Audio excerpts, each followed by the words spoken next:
Alright guys, and welcome to another video. Today I'm going to be teaching you how to level up your Blood Elf and Draenei extremely fast for when the pre-patch drops on the 18th. Since for some reason Blizzard are only giving us about 2 weeks to level up our characters to level 60 before TBC drops, I thought this video would be useful to you. I'm not just making it for people who have the gold and the luxury of paying for boosts or anything like that. This video is for the solo leveler, it's for people who have friends and are doing it as a group, and it is for people who obviously do have the luxury to get boosted. So first of all, we'll talk about how to avoid the overpopulated starting areas. Then we will give you the best leveling route for solo play. Then I'll talk about the best dungeons to grind or to boost. And then I'll cover some other tricks like good items and good consumables that you can get while leveling to speed up your leveling. This will obviously include stuff like gear, consumables, and best in slot enchants. So let's talk about how to skip the starter zone. So there's two options really. For people who are, Billy No mates, I would recommend to run to another zone and pick up extra XP by exploring particular locations. Okay, what you can do, you use the add-on Leatrix Maps, and then you can set unexplored areas on the map to be bright red, so you basically see better the locations that you have not explored. And then sometimes you're basically on a route, and all you have to do is dip a toe to a particular building or a particular lake, or just somewhere that's a bit foggy on the map to pick up some extra XP. I think Draenei should either go to the Night Elf zone or the Dwarf zone. The Night Elf zone will be faster to get to, but many other people will probably have the same idea, so it might not be as quiet as you want it to be. The Dwarf zone will be much quieter, but obviously takes longer. However, you do have to make that run at some point anyway in your leveling route, so you may as well get it out of the way. As a Blood Elf, you can either go to the Undead area. There is a portal actually in Silvermoon to just teleport to the Undercity, so it's pretty straightforward. Or you can go to the Orc or Troll zone by getting a Zeppelin from the Undercity if you want a more quieter zone. You can easily get up to level 3 in 15 minutes from just exploring zones on the way to these leveling zones. Then what I would do is I would grind until I'm level 4 and then jump to the next quest hub as quickly as humanly possible. And to make things a little bit easier of obviously killing higher level mobs, you may want to get a friend to trade you some powerful items, particularly weapons with enchants and stuff like that. I'll talk more about that a little bit later though. And obviously if you do have a Warlock friend and a couple of other friends who can summon you, I'd recommend Draenei to get summoned to Northshire, the human starting area, and then as a Blood Elf I'd recommend for you to get ported to Mulgore. So let's talk about how to, really optimize your leveling strategy as a solo leveler. I think the play is to always get yourself a good leveling guide. The most up-to-date leveling guide that actually does include Outland for when you eventually do get there is the Ultimate Leveling Guide. What you'll have to do is get an add-on called Guidelime. That's the add-on that supports different guides, and then Ultimate Leveling Guide is the plugin. You can also grab the Rested XP guide. This is a new guide that has literally just been released as I was making this video. This is free up until level 30, and also at level 58 to 60 if you're getting the character boost, but you will have to pay $30 if you want the full guide for your faction. I will link the website below. The guide advertises that you can, for most people, will get to 1 to 60 in under 3 days playtime. But just to note about leveling guides, you really need to stick to them from start to finish. Okay, if you detour to either go to a dungeon, do some grinding for a few hours, or you start getting boosts and then go back to the guide, you will massively go out of sync with that guide, and it can be very frustrating. This means a guide will tell you to do certain quests you can't obtain because you don't have the right items in your bags or the correct pre-quest done, and then what inevitably happens is you slow your pace down, and it probably means that you end up wasting the time that you saved by getting a boost. So in my advice, if you're going to follow a leveling guide, follow it start to finish and avoid doing too many dungeons or too many boosts. And yeah, just be careful and mindful of particular quests that you need to do in order to prepare for the next questing hub. Now let's talk about the kind of gear, consumes and enchants that you can prepare for your solo leveling experience. I'd recommend to get some, fairly decent gear now for each leveling range, 10 to 20, 20 to 30 and so on, especially for melee classes like shamans, warriors, paladins, and obviously range weapons for hunters, and then obviously your wands for your priests. Definitely, priority really is to get a decent weapon for every single leveling range, like I said before, because sometimes you get really bad RNG and you just don't get a good weapon drop, and then your leveling speed is massively reduced because you just hit like a noodle. So having a weapon ready for each leveling range is very good if you're playing like a, particularly like any melee class that you can play.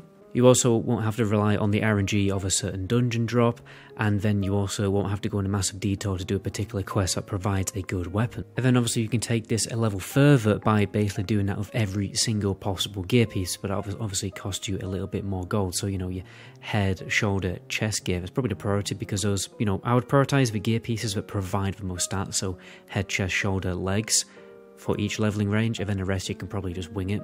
But anyway, let's talk about some enchants. So the fiery weapon enchant is pretty overpowered low level, particularly if you dual wield it. I mean, you can give your, you know, character like a level 1 dagger with 2 fiery weapon enchants, but you can only get 1 fiery weapon enchant because you won't get dual wield until later on, and you will just absolutely utterly destroy everything. And the leveling experience 1 to 10 is very quickly. You'll just need a friend to trade that item to you. As a shaman, I would honestly just keep double fiery weapon enchant all the way up to level 60, because it is very nice and it procs very frequently. As a paladin, I'd get up until about level 21, okay?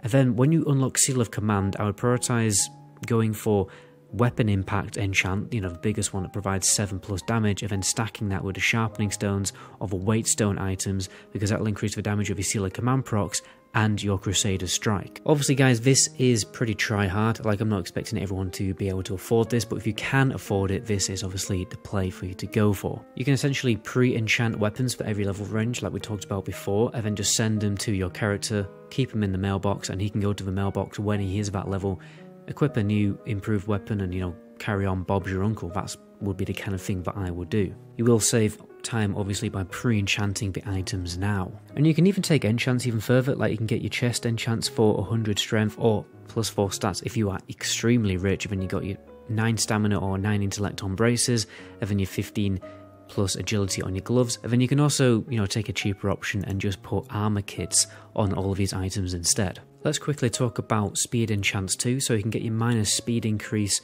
on your boots, which is very useful, you know, before you get your mount, and you can just, you know, use a macro to quickly swap between that boot enchant and your current boots that have better gear. Then you've also got Mithril Spurs and the Riding Skill enchant, same thing. You can actually get an add-on, which I will link in the description, can't remember the name of it by heart, that just automatically does all this for you, but again, you can just use a macro. And then you've also got Carrot on a Stick, but you will have to go and do Zul'Farrak to obtain that item. Now let's quickly talk about some good consumes that you can get. We have, you know, Sharpening and Weight Stones, obviously, for anyone who is using a weapon, that's going to be very useful. You got your bandages, Shield Spikes for a tank who's, you know, going to do grinding dungeons and everything like that. You got your Scrolls for your main DPS stat. Gift of Arthas, again, quite useful and for fairly cheap. You got Ogres and Lion Strength Potions, again, fairly cheap. Your Troll of Blood Potions. Wizard Oils, obviously they get more and more expensive as you get higher and higher level, but you can just use the cheap ones if you want. They're always fairly cheap on the auction house. You got your Easy Throw Dynamite for some extra AoE damage, quite useful to use, particularly if you're not an AoE class. Magic Resistance Potions, these are very cheap and very useful for dealing with particular enemies that obviously, you know, cast enemies that you find in the open world, like the Pillagers outside Dead Mines, are very lethal, but if you just pop a Magic Resistance Potion, you know, you're going to negate a lot of that damage. They're particularly useful when you are lower level. And then there's obviously your Swiftness and your Swim Speed Potions. You know, stacking them is obviously very try-hard because they do actually cost a little bit of money. And then you'll probably inevitably need at some point an Underwater Breathing Potion for a particular quest, so I'd recommend at least picking up a couple of those. Now, if you do want to pop into a dungeon when you're solo leveling, it's definitely a good thing to do, you know, to break up the pace of, you know, solo grinding. You know, if you, just want to socialize with someone for a little bit, what I'd recommend to do is always get your dungeon quests before you do the dungeon, including the pre-quests that lead into those good dungeon quests, and this will maximize the XP of your dungeon run. Okay, the best add-on to make this easier is called Atlas Quest. It will list all of the quests and pre-quests and where to locate those pre-quests, so you don't have to faff around going onto Wowhead to look everything up. And you will obviously need Atlas downloaded because it is a plugin for Atlas. Again, all of these add-ons will be in the description of the video.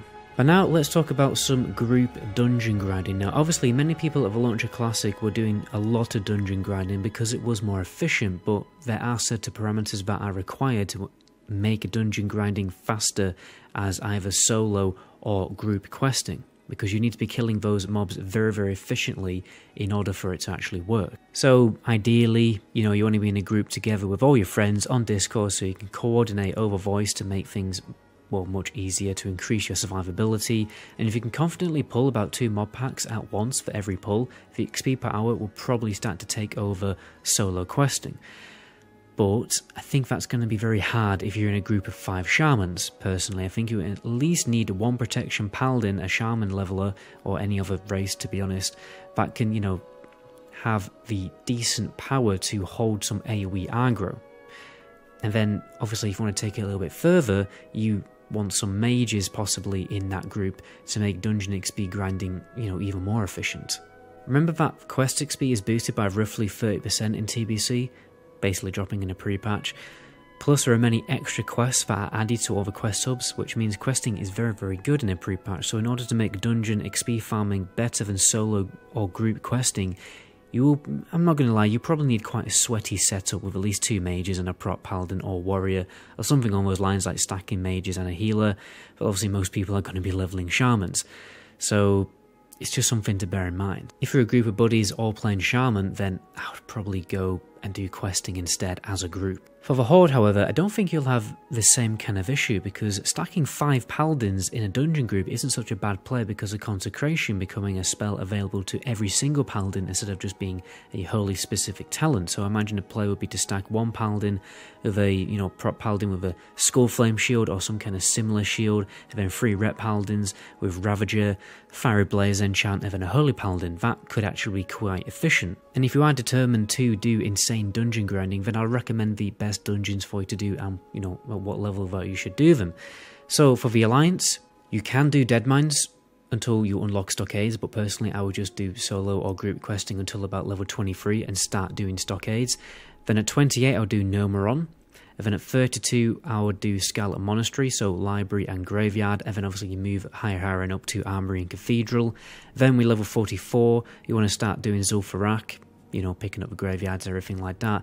Then at about level 50, you want to jump over to do Black Rock Depths, prison runs and arena runs until about level 58. Then at level 58, I'll probably recommend, honestly, just doing Strat, Skollo and Lower Blackrock Spire, picking up all the quests for those dungeons and then just do those dungeons. But remember to look at my, you know, leveling guide for getting to level 61.5 before you jump into Outland to make sure that you don't pick up quests and complete quests that would help you get to, you know, that boosted XP before Outland drops. I'll also, you know, put a link for that video in the description. And then for Horde, it's kind of similar. You're just going to do Shadowfang Keep until, you know, level 28. You can do Fire Chasm before that too. And then you do Nomeron, level 28 to 32. Again, do the quest that teleports you from Buta Bay to Nomeron, so you don't have to run all of the way there. Otherwise, it's not really worth doing. And then obviously, and then from there, like beyond Nomeron, you know, you go to Scarlet Monastery and basically do the same the Alliance route does. And then remember to pick up all of the quests for every single dungeon that you do. And again, like I said before, get the add-on Atlas quest to help you with that. Now, when it comes to boosting, like everyone's like getting really hot-tempered and high-rated that, you know, mage boosting is not going to work in TBC at all. And it is. It's easily still possible. What mages do is if they do like a different tactic where they essentially exploit Flame Strike being a very similar effect to Consecrate, and instead of like doing Blizzard spamming, they jump between the pathing spots, which kind of forces the mobs to ping-pong over that Flame Strike, and then they use like a low rank Blizzard to just keep them in that Flame Strike for as long as possible. Plus the Alliance will actually have the advantage of Prot Paladin boosters, who can do all of these mage boosts too. That they can do the Maradon boost very easily, and they can even do the Zul'Gurub boost, right? The 2 people I'd recommend to check out if you want to learn how to do these boosts. For a Paladin, I would check out I would check out Tedj, and then you probably don't already know this guy, obviously I would check out Arlaeus if you want to know all of the mage farms. These guys are absolute pros at doing these boosts, so I definitely recommend you to go and check out their channels and subscribe to them so you don't miss their videos on stuff like this. But anyway, let's talk about, you know, the best boosting options for you. So for the Alliance, you do Dead Mines 10 to 15, but like I said before, I would just probably wait until Stockades. to get to level 15. So then you do Stockades to 15 to 22, then Scarlet Monastery 22 to 42, then Maradon 42 to around about 50. Unless you're all in a higher group, then you can push Maradon a little bit further if you're all higher level in the group, but you will start to nerf other people's XP if they're low level. And then 50 to 60 you do Zul'Gurub. Then for the Horde you can do RFC 1 to 6, not 1 to 16, sorry, 8 to 16, and then Shadowfang Keep 16 to 20, Scarlet Monastery 20 to 42, Maradon 42 to 50, ZG 50 to 60. And obviously I would recommend picking up the quests for these dungeons too for when you're getting boosted to increase your XP even more. And a bonus tip, if you're leveling something like tailoring, you can very easily level tailoring while you're getting boosted, so I'd recommend for you to do that too. Anyway guys, that's where I'm going to end the video there. My name is MetaGoblin, and until my next video, ciao.